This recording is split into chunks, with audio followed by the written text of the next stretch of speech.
The First Americans Museum in Oklahoma City is scheduled to open to the public on September 18th. Now, to say that date has been a long time coming would be an understatement.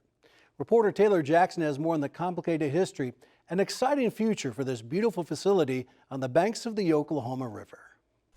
The concept of a museum representing all 39 Oklahoma tribes was first conceived 26 years ago. Since then, the facility has changed names and leadership, and at one point construction halted for several years. 4 years ago, it resumed, and later this month, the 175,000 square foot facility will at last make its public debut. It was important for us to tell the indigenous stories of Oklahoma, and so that was the original concept of this museum, was a draw for tourism, and it still is, and it still will be, but it's evolved into something more than that too, and it's become a place really for our tribes to really tell our stories from our perspective.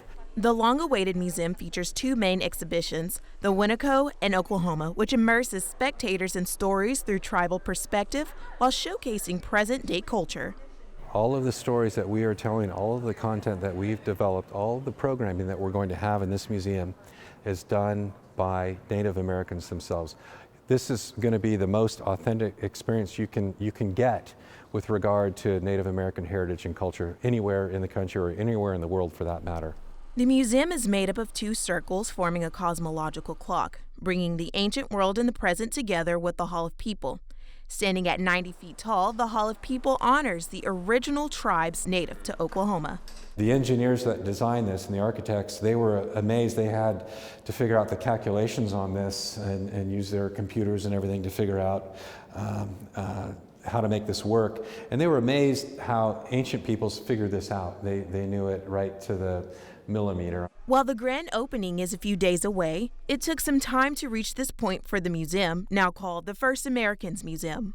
The state initially started the project back in 1994, and then there was a time when 2012, I think, is when construction halted on it. And then there was just the city, the state, what's next? We wanted it to be complete. We wanted it to come to fruition. But it just kind of came to due to a lack of money. Construction was restarted in 2017 when the city of Oklahoma City took over the project with a little help from the Chickasaw Nation. The city began dialogue, tried to look at, what can we do with that property? And then in 2015, the city, along with the state and the Chickasaw Nation, came to a point where together, collectively, we could get this thing across the finish line. The Chickasaw Nation proposed a partnership to assist with the development of the property. The tribe offered to cover $65 million in construction costs and to provide museum operations of $2 million annually for the first 7 years. The state legislator found a way to chip in $25 million for the project as well. I tell you, we wouldn't have been able to get it done though without the private donations and the Chickasaw Nation stepping up to help us get this finished. James Pepper Henry, the director and CEO of the First Americans Museum, also known as FAM, says his team focused on telling Native American history from a Native American point of view. For example, visitors can expect a dining experience with meals created by award-winning Potawatomi chef Loretta Barnett. She's helping us develop recipes based on traditional foods, and we think of native foods as fry bread and Indian tacos, and that we call that post-commodity food. That is not traditional food, but people will be able to experience authentic native cuisine. With a new name and a driven mission, the First Americans Museum opening ceremony will start Saturday, September 18th, doors opening at 8 a.m.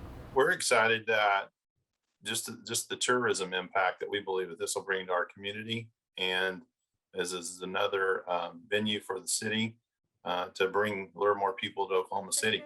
Giving visitors a new way to experience Oklahoma's tribal heritage. The things that I would like people to take away is that for people to know that our tribes are not all the same. We're diverse, we're rich in that diversity, and also we're still here today. Taelyr Jackson, the Oklahoma News Report.